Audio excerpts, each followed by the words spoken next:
Nay, eto na po yung pagkain ni tatay. Thank you, anak. Pwede ba ako pumasok, Nay? Wag na muna, anak. Baka ma-stress yung tatay niyo eh. Sana gumaling na si tatay. Ang tagal niya na kasing paralyzed eh. Sige, Nay. Alis na ako. Mahal, papakainin na kita ha. Naglutuan ka ni Scarlett. Nay, eto na po yung pagkain ni Ano yun, Nay? Ang baho. Ay, anak, mamaya mo na ibigay yan. Papaliguan ko muna yung tatay mo. Nagpupo na naman. Sige, Nay. Tao po, delivery po. Ano po yun? Kay Susan po, importante daw po to. Si nanay. Ako na lang po magbibigay sa kanya. Nay, may nagpapabigay po nito sa inyo. Binasa mo ba to, anak? Hindi po, Nay. Wag na wag mo tong babasahin, ha? Sige po, Nay. Mamamalengke lang ako na uulamin natin, ha? Ikaw muna magbantay ng bahay. Ano yun? Bakit sobrang baho naman? Saan nanggagaling yun? Dito sa kwarto nila nanay. Tay, nagpupo ka na naman, no? Yung envelope to, Death certificate? Hindi naman patay si tatay, Hello po. Buti naman po, ma'am. Sinagot niyo na. This is St. Peter's Funeral. Kailan niyo po ipapaimbasa mo yung asawa niyo? Isang linggo na rin po kasi baka bumaho po yung bangkay niya. Anak, alam kong nasa kwarto ka ng tatay mo. Si nanay. Anak, kunin mo yung cellphone sa kwarto. May tumatawag ata. Sige po, Nay. Sabi cellphone ni nanay. Anak, bilisan mo naman. Ay, salamat naman. Nakatae din. Scarlett, ba't nandyan ka? Di ba pinukuha ko cellphone ko? Pinagsasabi mo, Nay. Kanina pa ako dito sa loob. Nay, eto na po cellphone niyo. Sino yan, Nay? Bakit kamukha ko? Teka lang. Bakit dalawa kayong Scarlett? Nananaginip pa ako? Nay, ako yung totoong Scarlett. Ha? Sinungaling? Ako to, Nay. Ang totoong Scarlett. Sandali nga. Hindi na ako tutuwa sa inyong dalawa, Isa lang ang solusyon dito. Magtatanong ako at kung sino makasagot ng tama, siya ang totoong Scarlett. Unang tanong, saan ako may balat? Balat? Nay! Sa puwet! Nay! Sa kipi. Tama! Kipi. Ha? Totoo ba, Nay? O, diba? Alam ko. Susunod na tanong. Ano ang timbang ko? Mukha kang 100 kilos, Nay. 75 kilos? Tama! 75 kilos! Yes! Huling tanong. Ano ang birthday ko? Birthday? Mahina pa naman ako sa ganyan. April 14, 1977? April 15, 1977. Tama! Ikaw nga ang totoong Scarlett! At ikaw, dahil talo ka, lumayas ka na dito! Impostor! Ay! Sino ba kasing Scarlett na yun? Bakit kamukha ko siya? Anak, kilalang kilala mo talaga ako, no? Siyempre naman, Nay. Anak mo ko eh. Worth it lahat ng pagpaparetoke ko dahil sinira mo ang mukha ko noon. Ngayong napaniwala na kita, gaganti na ako sa'yo. Tama na! Ano to? Wala na namang ulam? Mahal, pangako bukas may kakainin na tayo. Sinabi mo rin yan kahapon. Paano tong anak natin, ha? Paano natin ito bubuhayin? Mahal, please. Magtulungan tayo. Makakaahon din tayo dito. Ayoko na. O ito, ikaw na maghalaga niyan. Mahal, please. Huwag mo naman kaming iwan. Babalik na ako sa dati kong buhay. Sa buhay na nakakain ako na masarap. Sa buhay na nakakapag-party ako. Sa buhay na prinsesa ako. Ayoko na ng gantong buhay. Mahal, please. Babawi ako. Kaya mo na yan. At wag mo na ako gugulin, ha? Anak, pangako hindi kita iiwan, ha? Nandito lang ako para sa'yo. Hindi kita papabayaan. Okay, Mr. Ramon? Ma'am, tanggap na po ba ako sa trabaho? Sorry sir. Based sa resume mo, hindi ka pala nakapagtapos ng college. Ang hanap po namin is college graduate. Uy Ramon, mukhang galing ka sa interview Natanggap ka? Hindi nga eh. Baka may alam kang pwede kong pasukan ng trabaho. Pwede ako. Sige, sabihan kita ha. Salamat Susan. Dami naman basura dito. Ramon! May hiring daw yung kakilala ko at pwede ka daw doon magtrabaho. Ha? Talaga? Sa wakas, mabibilin ko na lahat ng pangangailangan ng anak ko. May anak ka pala? Oo. Iniwan kami ng nanay niya dahil di niya kaya tong gantong buhay. Hayaan mo, hindi mo deserve yun. Wow, ang bilis. May pumalit na agad sa akin? Mali ka nang iniisip. Alam mo ba Ramon, nabibili ko na lahat ng gusto ko ngayon. Kumakain kami sa magandang restaurant at nakatira ako sa mansyon. Ha? Honey, tara na. Ipag-shopping pa kita mamaya. Baka malit pa tayo sa dinner natin. Okay, honey. Papunta na. At ikaw babae ka. Kung ayaw mong masira ang buhay mo, layuan mo yung lalaking yan. Hala, iba na section ko? Saan yung section 1? Ba't napunta ako dito? Ito na ba yung section 1? Good afternoon, everyone, especially to all of the panelists, advisors, and especially to our co-researchers who attend this virtual conversation. So, good afternoon, everyone. Namamatay ng dahil sa iyo, ma'am. Ibig sabihin po nito ay kabayanihan ng mga Pilipino na isinakripisyo ang kanilang buhay para sa kalayaan ng ating bansang Pilipinas. Huwag lang tayo puro salita!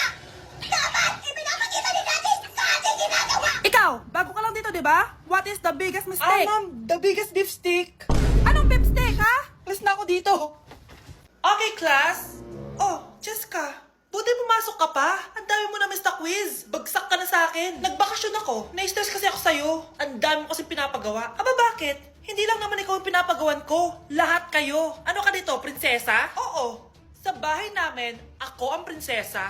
Kaya kayong lahat, sumunod kayo sa akin. Pumunta ka sa guidance office. Hindi po, ate. You go to the principal's office. Tandaan mo, kami ang nagpapasahod sa'yo, di ba? Hala, anong nangyari kay ma'am? Hala si ma'am! Ang ganda-ganda ko na naghanap ka pa ng iba.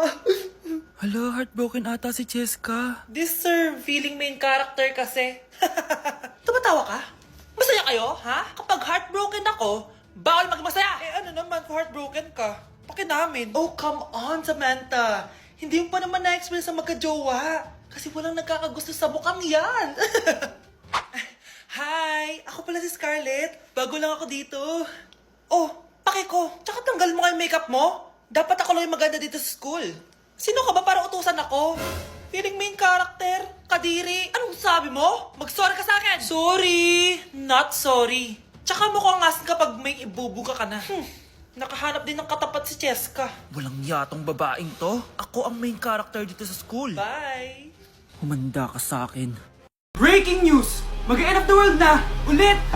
Mag-end of the world na naman! Mga anak! Gawin niyo na lahat ng gusto niyong gawin! Mamamatay na ako! Aamin ako sa crush ko! Hello, Michael! Total, mamamatay na rin naman ako! Aamin ako sa'yo! Crush kita! Look, sino to? Wrong number ka ata, miss. Wrong number! Ni-reject! Buti pa ako nakabili ng bagong cellphone. At saan mo galing yung pinambili mo dyan? Sa wallet mo, Nay. Gagawin ko na lahat ng gusto ko. Ang iingay nyo! Nagre-review ako dito, oh! Lu, mag-end of the world na nagre-review ka pa din? Hindi naman totoo yan. Gawa-gawa lang naman Illuminati yan. Bahala ka. Sasayaw na lang ako sa TikTok bago ako mamatay.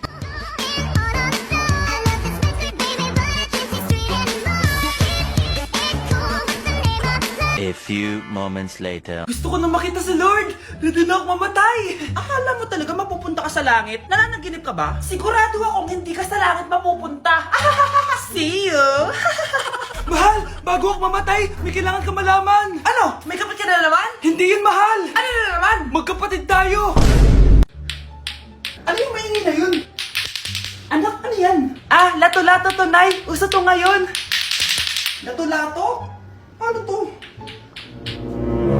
Yak naman! Di ka lang marunong eh. A few moments later. Hindi naman. Ako walang gana. Makalabas na nga. Di ka naman marunong eh. Marunong kaya ako. Bobo. Wow, galing mo na! Halika na, Mars! Diyos ko, kahit saan ako pumunta? Nakakairitan na!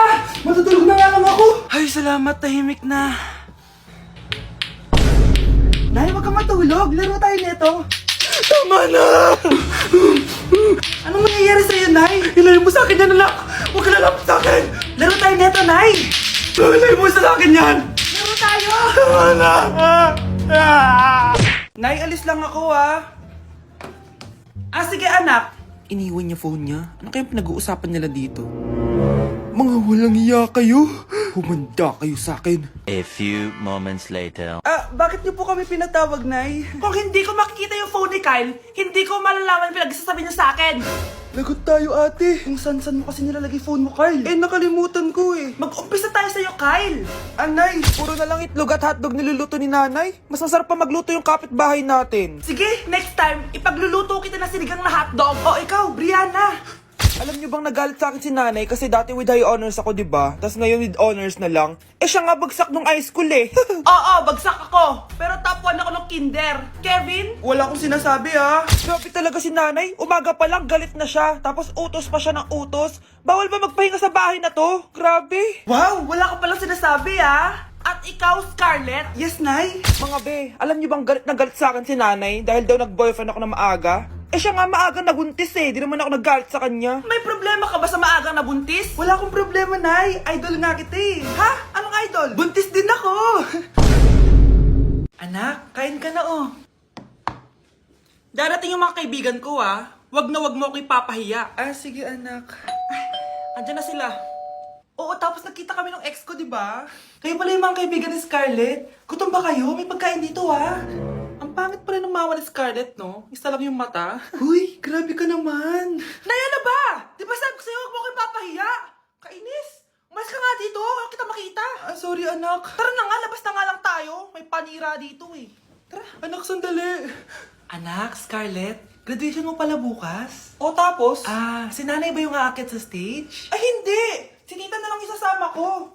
Papahiya mo lang ako eh. Buti pa si tita, kompleto yung mata. O sige. Proud ako sa'yo anak ha. Kainis, bakit kasi isa lang yung mata mo? Balang araw anak, malalaman mo rin kung bakit. Diyan ka na nga, marami pa akong gagawin. Ano bang ginagawa natin sa hospital, tita? Sumama ka na lang, Scarlett. May kailangan ka malaman. Scarlett? Ikaw yung anak ni Susan, right? Oo, Doc. Ako nga si Scarlett. Ba't kilala mo ko? Oh yes, I remember. Ikaw yung batang na-aksidente dati, yung nabulag yung kaliwang mata. Buti na lang dinonate ng nanay mo yung kaliwang mata niya para sa'yo. Kaya pala isa lang yung mata ni nanay. Alam mo, sobrang mahal ka ng nanay mo. Huwag mo siya papabayaan, ha?